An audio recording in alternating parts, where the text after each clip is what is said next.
ایران نے پاکستان اور افغانستان کے درمیان مذاکرات کی سہولت فراہم کرنے کی پیشکش کر دی ہے۔ ایرانی وزیر خارجہ عباس اراغچی نے سماجی رابطے کی ویب سائٹ پر پیغام میں کہا، رمضان المبارک عالم اسلام میں یکجہتی کو مضبوط بنانے کا مہینہ ہے۔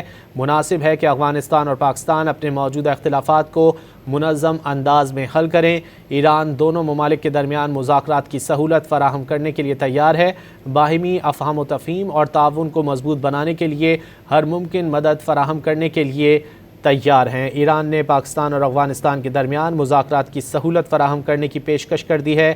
ایرانی وزیر خارجہ عباس اراغچی نے سماجی رابطے کی ویب سائٹ پر پیغام میں کہا کہ رمضان المبارک عالم اسلام میں یکجہتی کو مضبوط بنانے کا مہینہ ہے۔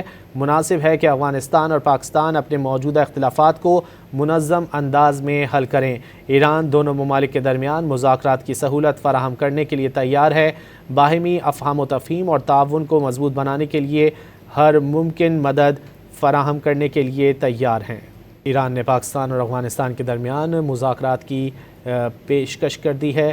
ایرانی وزیر خارجہ عباس اراغچی نے سماجی رابطے کی ویب سائٹ پر پیغام میں کہا ہے کہ رمضان المبارک عالم اسلام میں یکجہتی کو مضبوط بنانے کا مہینہ ہے۔ مناسب ہے کہ افغانستان اور پاکستان اپنے موجودہ اختلافات کو منظم انداز میں حل کریں۔